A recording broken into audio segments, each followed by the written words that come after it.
உனக்கு என்ன அவ்வளோ பெரிய ஒரு ஆம்பளை திமிரா அப்படின்னு சொன்னாங்க. ஒரு வாட்டி சொல்லலைங்க, ஒவ்வொரு கேமராவுக்கும் ரெஜிஸ்டர் ஆகுற மாதிரி அந்த டாஸ்க் ஃபுல்லாக எஃப்ஜே வந்து பார்த்து அவங்க பயங்கரமா வந்து இந்த ஆம்பளை திமிரா உனக்கு, அதனால தான் நீ இப்பெல்லாம் வந்து எகிரியா அப்படிங்கிற மாதிரிலாம் சொல்லிட்டு இருந்தாங்க.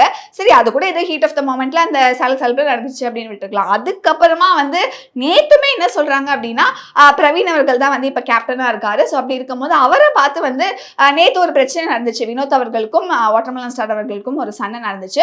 அண்ட் ஆல்ரெடி அதுக்கு முன்னாடி நாள் தெரியும், கனி அவர்களுக்கும் பாரு அவர்களுக்கும் ஒரு சண்டை நடந்துச்சு. ஸோ இது ரெண்டுத்தையும் கம்பேர் பண்ணி வச்சு பார்வர்கள் என்ன சொல்றாங்க அப்படின்னா, நான் வந்து ஒரு பொண்ணு, நான் பொண்ணு அப்படிங்கிறதுனால தானே வந்து நீ என்ன கனி கிட்ட சாரி கேட்க வச்ச. இப்போ வந்து இவங்க 2 பேருக்கும் சண்டை இல்லை, அதுக்கு நீ வந்து என்ன சொன்ன, சாரி கேட்க சொன்ன. இது சாரி கேம் கிடையாது, சாரி கேம் விளையாடாதீங்கன்னு சொன்னேன் அப்படிங்கிற மாதிரி ஒரு விஷயத்த சொல்லியிருக்காங்க. அதை அவங்க நார்மலா சொல்லி கேட்டு விட்டுருந்தா கூட சரி ஓகேன்னு விட்டுருலாங்க. ஆனா அங்கேயும் அவங்க ஒரு விஷயம் என்ன எடுத்துட்டு வராங்கன்னா, நான் பொண்ணு அப்படிங்கிறதுனால நீ சாரி கேட்க வச்சியா அப்படிங்கிற மாதிரி ஒன்று வந்து எடுத்துட்டு வராங்க. நிஜமாவே நானும் வந்து ஒரு பொண்ணு தாங்க. பட் இந்த ஒரு விஷயத்துக்கு வந்து நிஜமா என்ன கேட்டிங்கன்னா நான் சப்போர்ட் பண்ணுவேனான்னு கேட்டிங்கன்னா, நான் கண்டிப்பாக இந்த ஒரு விஷயத்துக்கு நான் வந்து சப்போர்ட் பண்ண மாட்டேன். பிகாஸ் அது ரொம்ப கிளியர் கட்டாக அவங்க அந்த விமன் கார்டை யூஸ் பண்ணி ஒரு விஷயத்தை ரெஜிஸ்டர் பண்ணணும் அப்படிங்கிறதுக்காக பண்ணுறாங்கன்னு தான் தோணுது.